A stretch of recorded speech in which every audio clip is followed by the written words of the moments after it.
look at credit card reconciliation in QuickBooks Online. I previously dropped a video about desktop reconciliation in QuickBooks. I also dropped a video about manual reconciliation of bank accounts. That's probably last year. Look for those videos. It will be good for you to know how this moves. Now, I want to mention we are going to reconcile from statement to QuickBooks, not the other way around. What are you going to do? There are two ways. You could have your credit card connected into your QuickBooks, or it may not be connected.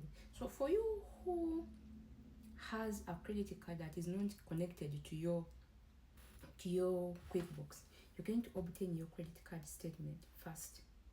From there, you're going to make sure to upload all the receipts of the expenses you've incurred. Yes, in the particular period. Remember, credit cards always have those funny cut-off dates.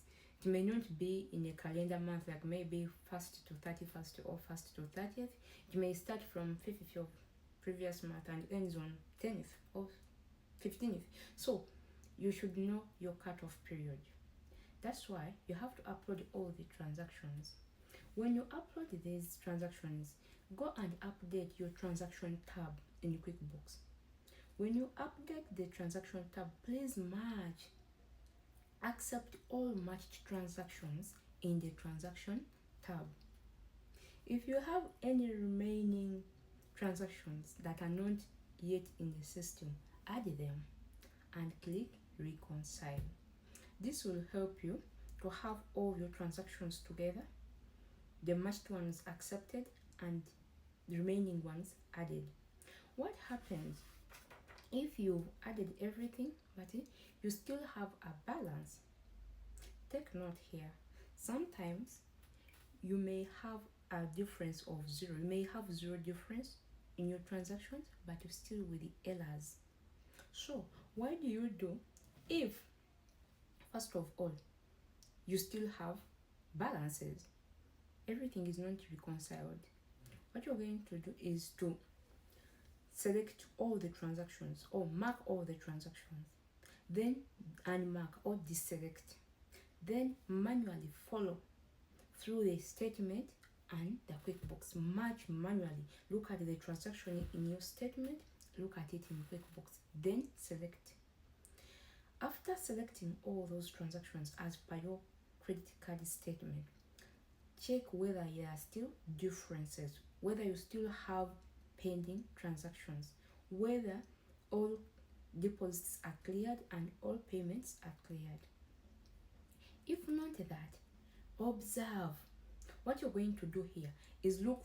Whenever you match these transactions, they are going to become gray. So there are those white transactions that will remain unmatched or uncleared.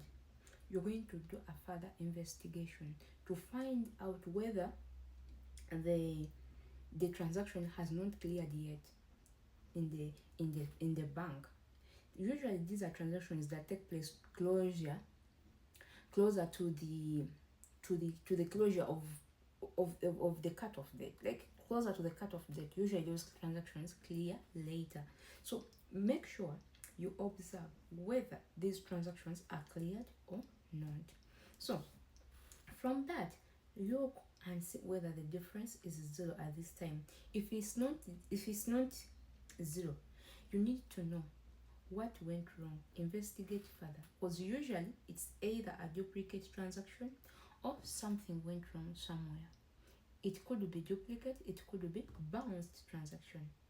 What happens if you use your credit card and you do not have sufficient funds? This transaction can bounce back. It can be declined. So look at the reasons why they are not clearing. That prompts you to further investigation. Look, if you discover everything is okay on your end and everything is okay on the end of the bank, then find out whether these are older transactions. For example, let me say we are in July. If you see an older transaction of May that has not been cleared, there should be a problem. Reach out to your credit card company and ask, hey, what happened to this transaction? It should have cleared long time ago. So by doing all that, you'll be able to reconcile your credit card transactions. These are one of the tricky transactions because of the cut-off dates. Hope this helps. If you have any questions, drop your comment. We shall handle. Thank you.